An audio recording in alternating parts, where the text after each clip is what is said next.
சென்னையை அடுத்த கிளாம்பாக்கம் பேருந்து நிலையத்தில் இருந்து தொடர் விடுமுறையை முன்னிட்டு சொந்த ஊர்களுக்கு ஏராளமானோர் செல்வதையொட்டி பயணிகளுக்கு செய்து தரப்பட்டுள்ள வசதிகள் குறித்து தமிழக போக்குவரத்து அமைச்சர் சிவசங்கர் நேரில் ஆய்வு நடத்தினார். அமைச்சர் மாலை 5 மணிக்கு வருவார் என்று செய்தியாளர்களிடம் தெரிவிக்கப்பட்டிருந்த நிலையில் இரவு 9 மணிக்கு வந்தது பற்றி நிருபர்களில் சிலர் கேள்வி எழுப்பினர். இதனால் அவர்களுக்கும் அமைச்சருக்கும் வாக்குவாதம் ஏற்பட்டது.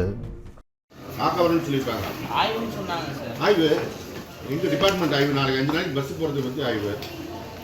நான் ஏதோ புதுசாக மினிஸ்டர் மாதிரி பேசுறீங்க. நான் இங்கே எத்தனை முறை வந்துருக்கேன் தெரியுமா? 2 டிபார்ட்மெண்ட் பார்க்குறேன். என்னை பார்க்க வரவங்களை பார்க்கணும். விஐபிஸ் வேலைசேவை வந்து வெயிட் பண்ணாங்கன்னா நான் பார்த்துட்டு தான் வரணும்.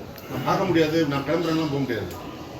பப்ளிக் ரெப்ரஸன்டேட்டிவ்ங்க நான் அஃபீஷியல் கிடையாது. 1 மினிட் புரிஞ்சுங்க. நான் உங்களுக்கு அப்பாயின்மெண்ட் தருவேன். நான் அஃபீஷியல் இல்லை, நான் பப்ளிக் ரெப்ரஸன்டேட்டிவ். நான் அவங்க வந்தவங்களையும் பார்க்கணும், என்னை பார்க்க வந்தவங்களையும் பதில் சொல்லிட்டு தான் நான் இங்கே வரணும். நான் வந்தது இங்கே என்ன 5 நாளைக்கு பிரச்சனை இல்லாமல் இருக்கணும்னு பார்க்குறேன். மக்கள் டிவியா? நன்றி. கொஞ்சம் வெயிட் பண்ணுங்க, நான் பேசிக்கிறேன். பிளே ஸ்டோர் மற்றும் ஆப் ஸ்டோரில் இருந்து பாலிமர் செயலியை QR கோடு மூலம் பதிவிறக்கம் செய்யுங்கள். செய்திகளை உடனுக்குடன் பெறுங்கள்.